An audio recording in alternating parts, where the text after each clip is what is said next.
slightly better. All right, guys. Mariners, it's 4-2 here in the 8th. Dominic Canzone up at the plate. We're down by 2.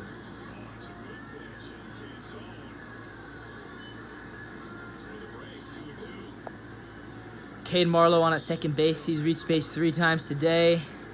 This has been such a frustrating series, but, the Mariners, we did get the win yesterday, as we discussed in our post-game.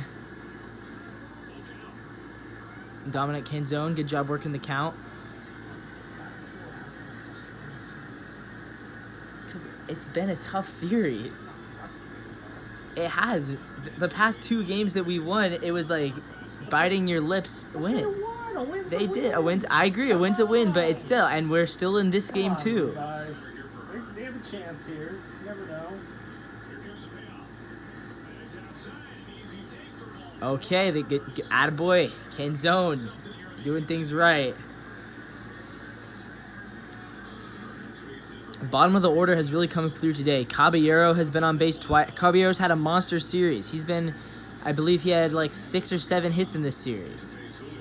Julio has had an incredible. He is 4 for 4 today, and he was 4 for 6 yesterday. And Ty France had a 5-hit game, and Teoscar had a 5-hit game. Ty France had a 4-hit game. So they're gonna go change the pitcher for Julio, and we're just gonna ask Dad. Hello, Dad.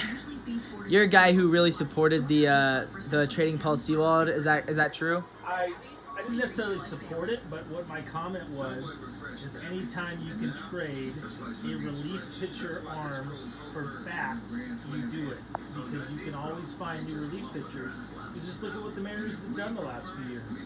They find anybody off other teams' scrap heaps, a.k.a. Paul Sewald, and turn him into a great reliever. So I'm not worried about not having Paul Sewald. Yes, Munoz and Brash have had some hiccups the last few games, but that's just a few games. They've been great in high-leverage situations, just not in the 9th inning. So I'm not worried. I think they'll be fine. And I think, even if Canzone and Rojas don't end up turning into much, it's still worth trying to turn a relief pitcher into possible good bats. That's my opinion. I know people don't agree with it, but that's my opinion. So who do you think that Canzone's player comp is? Boy, Do you agree with Levi, who thinks that Dominic Canzone's best player comp is Taylor Trammell? I think he makes more contact than Trammell. Maybe doesn't have the power that Trammell does, but I think he has more of a contact there. I think his comp would be more like a Jake Fraley, maybe. Jake Fraley? Well, But Jake maybe Fraley was with- pretty good but for maybe us. with less walking ability, although we just saw him take 2 walks in this game right now. So I think he could be a Jake Fraley potentially. And I haven't looked lately, but I know Fraley was doing okay in St. Louis, right? Yeah, Cincinnati. Or Cincinnati. I know he's been doing okay with Cincinnati at least for a while this year. So. And who's the future second baseman? Is it Rojas? Is it Caballero? Is it Dylan Moore? Or is it somebody else? It's other. Other, you say? Yeah. Okay. It's other. I think Caballero can be a good utility guy, but he's not a starter. And we have Rojas for 2 years. You never know. I don't know about could be. Rojas. I mean, he's old. I mean, he's almost 20. I think he's 28 years old. So, who knows? Maybe he breaks late, but I'm not holding my breath on that one. Yeah. All right. Well, here comes back to the game. Carlos Hernandez has entered for the Royals. If you don't know who that is, then congratulations. You're a normal person. Here's Julio. Oh! Oh, that's gone. Smoked it. 5-4-5. First pitch, baby. And I think he hit in every single run batted in today.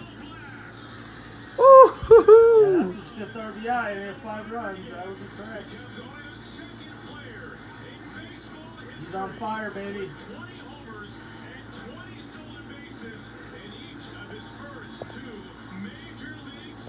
Well, there you go. Second player ever. And Bobby Witt just did it. So him and Bobby Witt are the first 2 ever. Yep. And they're just playing in the same series. That's wild. That's crazy that the 2 guys in the same series. Wow. Well, let's hope the Mariners can hold on to this one. But, with the Los Bomberos, I wouldn't even be surprised. But let's hope.